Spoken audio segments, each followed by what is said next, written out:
No worries, all of these pieces are of course going to be used during today's LEGO City update because it's finally time to extend the LEGO City with the next section, which is going to be a mountain with a tunnel system leading underneath the mountain and on top of the mountain a castle. So a lot of things to do. We're starting with the most expensive part of today's update, which is the foundation. And now, since we're going to build a tunnel, we of course have to build the tunnel entrance, which is just the frame right there. You can see that with these inverted slopes on top and the normal slopes at the bottom in order to get this circular shape. And now this is the difficult part about the tunnel. It's placed at an angle, which then of course means we'll have to fill up quite a lot of gaps.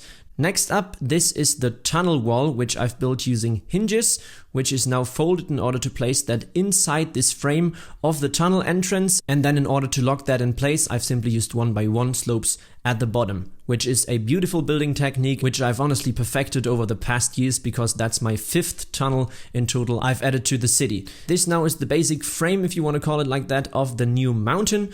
And with that, it's time to start building the hillside. I think about 10 seconds of video right here are about 4 hours of me working and building. So this is of course quite time consuming and really starts to hurt your fingertips at some point. On top of the tunnel entrance, I'm now getting rid of the studs in order to then integrate the tunnel because it's placed at an angle inside this hillside. And on the other side of the tunnel entrance, I've decided to add the first rock face because I can add that at a steeper angle, and the rest once again is built with mostly 2x4 bricks in green, which now allows me to continue building on the inside of the mountain because that's where the train tracks are going to pass through the mountain with this 90-degree angle at the very end. This is something I mostly try to do underground because normally these tight curves don't look good at all, and therefore this is good if it's underground. Of course, next up the sleepers in order to start adding the desired effect of the train tracks. And since we're currently building the train tracks, I'm of course once again adding vegetation in between the two train tracks.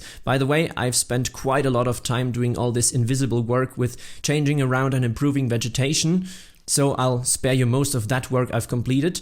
On the other section where we are combining the two modules, I've now removed a bit of what I've initially built in order to then hide the modules. I've then also used that to clean off the dust that settled in between the plant pieces over time. And then in order to hide these modules, I've decided to add this building right there covering the two modules.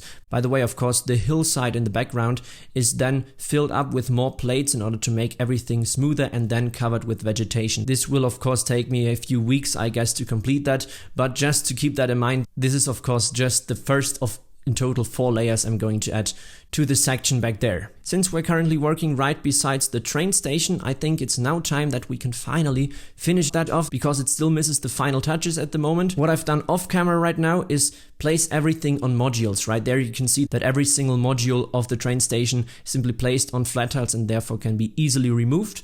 Then I've added the interior for the small train station, and on the outside of the platform I've started adding studs in order to then furthermore add minifigures and of course the most important part, storytelling. And for that I'm not of course only placing random minifigures along the platform, but also this elderly couple right there traveling with way too much luggage, just small little details you can find throughout the entire city. Then, since you also know that I'm lighting up the city, I've started experimenting with a new design for the signals.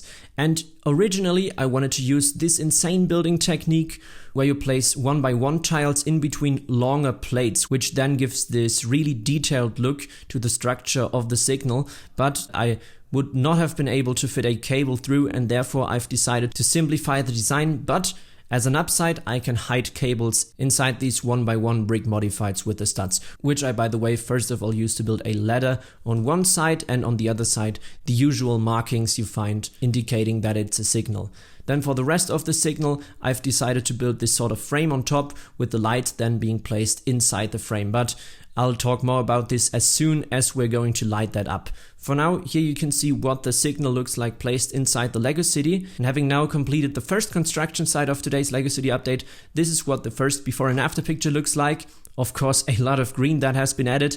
And now to my favorite part of today's video. Let's take a look at the harbor area on the other side of the LEGO City and focus on the lighthouse and actually lighting it up. Initially, I experimented with a similar mechanism to the LEGO Ideas set where you have this rotating thing on top, but as you can see right here, having a motorized mirror or LED on top simply isn't smooth enough with the rotation. And another quite big disadvantage it has, there you can see it inside my old Lego City layout. As soon as you turn off the lights, you have this big circle of light rotating around the entire room and then lighting up the walls, which doesn't look good, especially if you consider that this would also then destroy the vibe inside the lit up Wild West town on the other end of the room. Therefore, this might be the new solution. This is a sort of LED ring that can be programmed individually, so every single LED right there can be turned on and off separately from each other, which then allows us to have this sort of circle of LEDs running around and then simulate that we have a rotating mirror on top inside the lighthouse. Of course, in this case, I once again have to drill through Lego pieces in order to then furthermore hide the cables running up to the lighthouse. This is always necessary to hide everything because I don't want to have any cables shown in the end. Then my brother and I started experimenting with how exactly we wanted to have this LED ring placed inside the lighthouse. He always does the programming. Since I'm not capable of that, I can only build Legos. He does all the programming and lighting up in the city, and there you can already see the very first test of how that looks. Of course, initially this by far wasn't smooth enough, and therefore we then experimented with different modes for the LED ring to really perfect it, also with the speed, and then of course, as I've mentioned just a second ago, the smoothness of how exactly everything turns. We also experimented if it looks better having the LEDs placed on top right underneath the roof of the lighthouse, but we figured that that honestly disturbed the rest of the landscape just below the lighthouse because it then lit up the entire harbor area way too much with all the flickering going on. You can see that right there. Therefore, this is now the solution we opted for, and as you can see right there, with all the experimenting and time we put into that, you don't have a chance of even seeing that there are individual LEDs placed inside the lighthouse. It honestly looks like you have a giant rotating thing right on top, just as it should be, and I'm really happy about that because honestly it doesn't make any noise and there's no risk at all of any of the rotating mechanism getting caught up. That means we can now focus on the last part of lighting up the city. We still need to install the majority of all the street lanterns. As you guys might know by now, we're placing everything on jumper plates in order to then be able to easily remove the street lanterns should any of the LEDs die, so it's just easier to quickly switch them out, which of course meant that we had to do a lot of remodeling and reworking of especially the harbor area down there, but there you can see at night it was absolutely worth it. And also with the long road going down the hillside, it absolutely looks beautiful at night, and of course is just the beginning of everything that is still going to be lit up in future in the Lego City. The next video is going to be a Lego Moon Base update, since I haven't posted one in over a year now. Then we have another Lego Airport update planned, so much more to do. And with that being said, thank you so much for watching, and I'll see you again in the next one.